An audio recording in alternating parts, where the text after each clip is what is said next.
Selamat hari Minggu, Bapak Ibu Saudara yang terkasih. Pagi ini kita akan kembali untuk merenungkan Sabda Tuhan. Sebelum itu marilah kita berdoa. Tuhan Yesus, kami mengucap syukur bahwa Engkau memberikan kami kesehatan dan kekuatan, sehingga pada hari ini kami boleh bersama-sama beribadah dan juga saat ini akan mendengarkan sabda-Mu. Kiranya Engkau berkenan menuntun kami dengan Roh Kudus-Mu, sehingga hati dan pikiran kami dicerahkan, sehingga kami boleh memahami dan melakukan setiap sabda-Mu dalam kehidupan kami. Terima kasih Tuhan, dalam nama Sang Kristus Yesus kami berdoa. Amin. Ibu Bapak Saudara yang terkasih, dasar permenungan kita hari ini diambil dari kitab 1 Raja-Raja pasal 3 ayat 5 sampai 12. 1 Raja-Raja pasal 3 ayat 5 sampai 12. Saya akan membacakan ayat yang ke-7 sampai ayat yang ke-10. Maka sekarang ya Tuhan Allahku, Engkaulah yang mengangkat hamba-Mu ini menjadi raja menggantikan Daud, ayahku. Sekalipun aku masih sangat muda dan belum berpengalaman. Demikianlah hamba-Mu ini berada di tengah-tengah umat-Mu yang Kau pilih, suatu umat yang besar, yang tidak terhitung dan tidak terkira banyaknya. Maka berikanlah kepada hamba-Mu ini hati yang faham menimbang perkara untuk menghakimi umat-Mu, dan dapat membedakan antara yang baik dan yang jahat. Sebab siapakah yang sanggup menghakimi umat-Mu yang sangat besar ini? Lalu adalah baik di mata Tuhan bahwa Salomo meminta hal yang demikian. Demikian Bapak Ibu, sabda Tuhan yang berbahagialah kita yang mendengarkan dan melakukan dalam kehidupan sehari-hari. Haleluya. Bapak Ibu Saudara yang terkasih, tema pada hari ini adalah hidup dalam hikmat Tuhan. Sikap hikmat adalah sebuah keutamaan dalam kita menghayati kehidupan untuk bisa lebih berkualitas dan lebih bermakna tentunya. Sebab dengan sikap hikmat kita dimampukan untuk menjalani kehidupan ini dengan nilai-nilai keluhuran, nilai-nilai keadilan dan nilai-nilai kebijaksanaan, sehingga mampu mempertimbangkan segala sesuatu dengan kedalaman iman di hadapan Tuhan dan juga di hadapan sesama. Nah Bapak Ibu, sikap hikmat itulah yang kemudian disadari oleh Raja Salomo, sehingga ia memilih hikmat di antara beberapa pilihan lainnya. Kita bisa lihat bersama di ayat di 1 Raja-Raja 3 pas ayat 9, Salomo menyampaikan permohonan kepada Allah demikian. Maka berikanlah kepada hamba-Mu ini hati yang paham menimbang perkara untuk menghakimi umat-Mu, dengan dapat membedakan antara yang baik dan yang jahat. Sebab siapakah yang sanggup menghakimi umat-Mu yang besar ini? Nah Bapak Ibu, makna hikmat dalam konteks jawaban Salomo atau permohonan Salomo ini adalah hati yang paham menimbang perkara untuk menghakimi umat Allah. Hikmat untuk menghakimi perkara dengan adil, sehingga mampu membedakan antara yang baik dan yang jahat dibutuhkan oleh Salomo sebagai raja. Sebab pada masa itu Bapak Ibu Saudara, raja pada masa itu sekaligus juga berperan sebagai hakim, bukan hanya sebagai raja, sebagai pemimpin, tapi juga berperan sebagai hakim.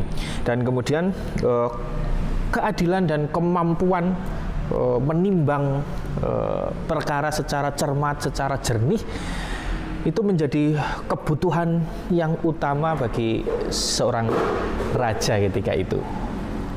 Nah, lalu kita dari bacaan tadi kita juga bisa melihat beberapa alasan yang kemudian mendasari Salomo memilih hikmat daripada kebutuhan-kebutuhan yang lain.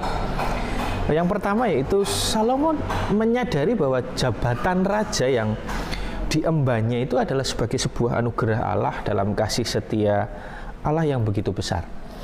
Lalu yang kedua, kesadaran bahwa Salomo itu masih sangat muda dan belum banyak pengalamannya.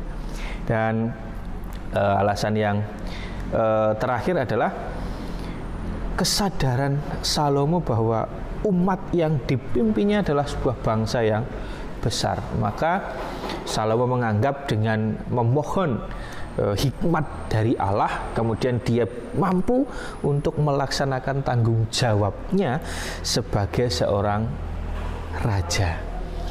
Nah, ketika alasan tersebut kemudian yang mendorong Salomo dengan rendah hati tadi memilih hikmat Allah, sehingga dengan hikmat Allah tersebut ya bisa menimbang, bisa memutuskan dengan adil segala perkara yang diajukan oleh umat Israel. Nah, Bapak Ibu Saudara, dari catatan-catatan di atas tadi kita bisa belajar bahwa sikap hikmat bukan hanya diperlukan oleh seorang raja, atau kalau sekarang hanya diperlukan oleh seorang pemimpin, tetapi sikap hikmat ini sangat dibutuhkan oleh seluruh manusia, sehingga kita bisa menimbang setiap perkara dengan bijaksana. Begitu pula dalam kita bertindak, kita kemudian juga bisa membedakan mana yang baik, mana yang jahat. Nah, hal inilah yang dalam realita kehidupan kita sehari-hari sekarang ini sangat dibutuhkan, sikap hikmat, sikap bijaksana. Apalagi dalam masa-masa sulit ini dan masa-masa adaptasi kehidupan yang baru, kita sangat perlu untuk bisa dengan cermat dan jernih dalam berpikir dan bersikap. Nah, mungkin salah satunya bisa kita mulai dari lingkup kehidupan kita yang paling kecil, yang paling dekat dengan kita, yaitu dari keluarga. Kita sebagai orang percaya tentunya sangat membutuhkan sikap hikmat tersebut dengan penuh kerendahan hati, seperti kerendahan hati yang juga ditunjukkan oleh Salomo tadi. Kita perlu selalu ingat bahwa dalam menjalani kehidupan, terlebih lagi dalam kita menjalin relasi dengan orang lain, kita juga memerlukan hati yang kemudian faham, menimbang berbagai macam hal, berbagai macam perkara. Karena Bapak Ibu, tanpa hal itu tadi semua, kita bisa atau dimungkinkan kemudian menjadi orang yang tinggi hati, menjadi orang yang sombong, yang kemudian bisa bersikap seenaknya, bersikap sewenang-wenang dalam relasi kehidupan kita. Nah, sebagai salah satu contoh juga dalam lingkup keluarga adalah mungkin saja kemudian orang tua bisa mengasuh anak tanpa memperhatikan potensi anak-anaknya, potensi dan kemampuan yang dimiliki anak-anaknya. Atau orang tua kemudian juga bisa memberikan contoh yang tidak baik. Demikian pula orang tua bisa saja kemudian membuat keputusan-keputusan yang salah. Nah, maka dari itu orang tua dan juga kita secara umum sebagai orang percaya wajib memiliki kerendahan hati untuk senantiasa memohon kepada Tuhan supaya kita bisa diberikan hikmat dari Tuhan, sehingga kita bisa menimbang berbagai macam perkara, berbagai macam hal. Karena kita sangat memerlukan hal tersebut, kita memerlukan kebijaksanaan dan hikmat dari Tuhan untuk bisa berelasi juga dengan semua orang. Ya, caranya bagaimana? Salah satu caranya adalah kita selalu belajar, kita selalu berusaha untuk bisa mendapatkan hikmat dari Tuhan selain kita berdoa kepada Tuhan. Kita harus senantiasa bisa merenungkan, kita senantiasa harus bisa berefleksi dari setiap peristiwa, dari setiap pengalaman hidup yang sudah pernah kita jalani.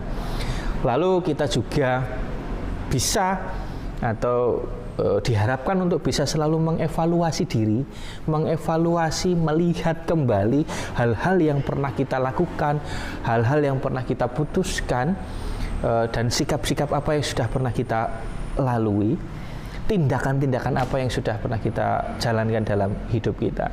Lalu dari sebuah evaluasi itu kemudian kita bisa melihat kembali, oh, saya pernah berlaku seperti ini, saya pernah bertindak seperti ini, oh, ini kurang baik, ini yang baik. Dan harapannya dengan kita mengevaluasi, merenungkan kembali, kita bisa memperbaiki diri, kita bisa memperbaharui diri untuk kehidupan kita ke depan. Dan itu terus kita lakukan, belajar senantiasa, dengan senantiasa juga memohon bimbingan Tuhan, memohon petunjuk Tuhan dalam setiap doa kita dan juga melalui setiap firman yang kita baca. Nah, kiranya Tuhan memampukan kita senantiasa supaya kita bisa bersikap dengan rendah hati, bersikap bijaksana, sehingga kita cermat, kita jernih dalam hati dan pikiran kita, sehingga kita bisa berelasi dengan baik dan bisa memutuskan segala sesuatunya juga dengan arif dan bijaksana. Tuhan memberkati. Amin.